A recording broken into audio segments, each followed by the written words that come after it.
Pie mums ciemos Jēkabpils novada galvenajā bibliotēkā Sintija Kampāne Štelmahere. Labdien, Sintija! Kā sākās jūsu ceļš dzejā? Mans ceļš dzejā sākās jau diezgan sen. Tas, protams, ir jau saistīts ar manu bērnību, kad es pēkšņi skolā, kad 2. klasē izdomāju, ka es varētu rakstīt dzeju. Pirms tie bija tādi bērnu dzejoļi, un tomēr es nepazaudēju to tieksmi ik pa laikam domāt dzejā.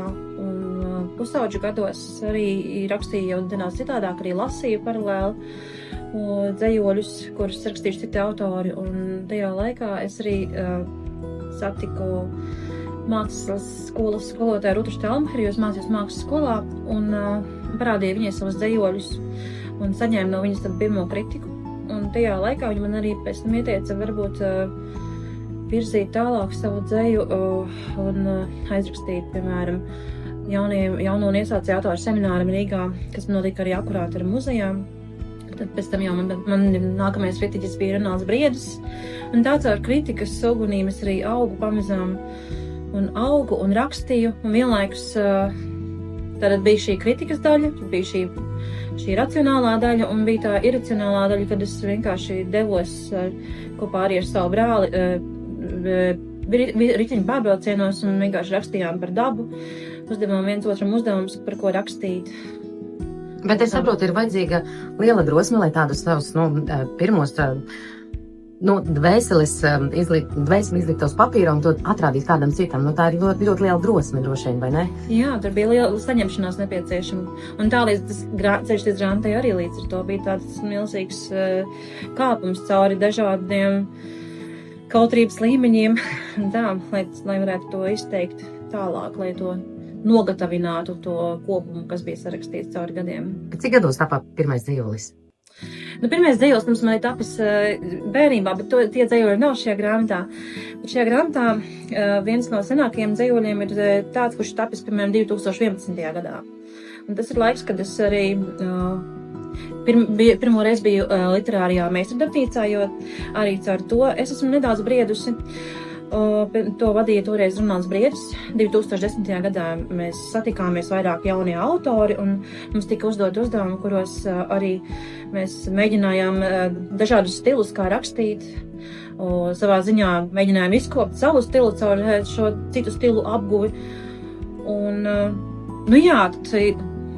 ir grūti tiešām pateikt to robežu, kad sākās, kad ir tas pirmais dzejolis, bet tā liekas, ka tādi nopietnie tā sauktiem pieaugušo cilvēku dzejoļi man tāpa kaut kad vidusskolas laikā. Bet tas ir diezgan agri īstenībā. Jā, tas ir diezgan agri. Jā, tu jau paņēmi rokās savu gada darbu, varētu tā teikt. Tā ir tava pati pirmā grāmata, un, protams, gan Jēkabpils novada iedzīvotāji, gan mūsu bibliotēka var lepoties arī ar tevi, kad viena no mūsu Jēkabpils iedzīvotājiem ir sarakstījusi savu pirmo grāmatu. Pastāsti arī, kā tu nonāci līdz savai pirmajai grāmatiņai? Šī ideja manī brieda diezgan sen, jau jāsaka 20. gadā. Tad es sāku veidot manuskriptu.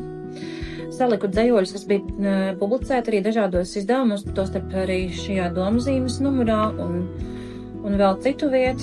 Pēc tam jau arī sekoja dažas publikācijas izdevumā Punktum. Pirms tam vēl arī bija mani dzejoļi publicēti portālā Ubisunt, kas bija tāds jauno studentu portāls.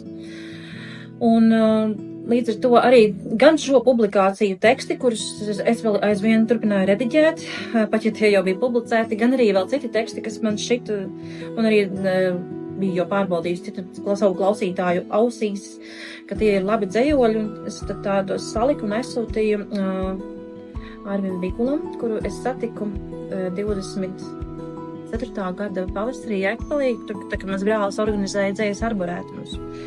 Un Arvi Biglu, protams, jau pazinu ļoti sen, arī jau galu galā redzēju viņus vēl skolas gaitās.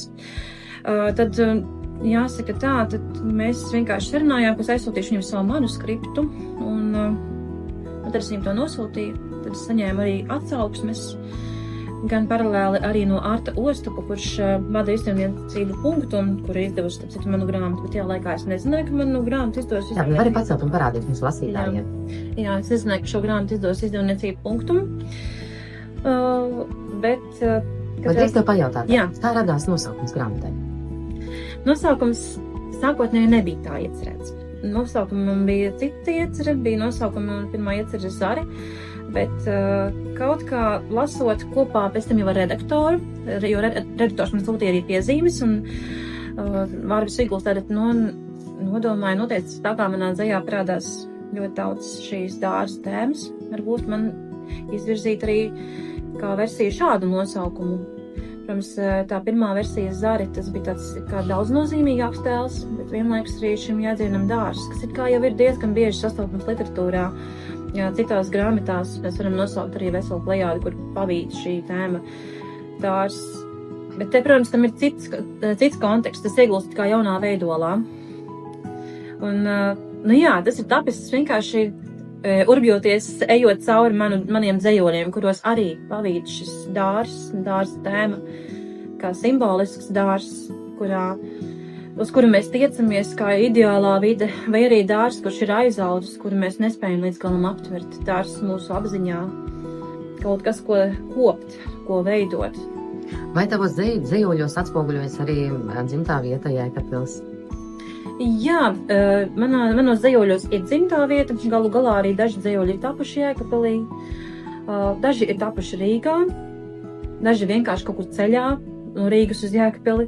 Bet, protams, ka nav tā, ka es savos dzejoļos esmu tiešvārtīgi un pieminēšu tagad, nezinu, Kuģu ielu, bet vai kaut ko tādu, bet jā, šeit arī, tad, kad es lasu dzejoļus, uzreiz ieraugu to Jēkabpils ainavu arī, jā.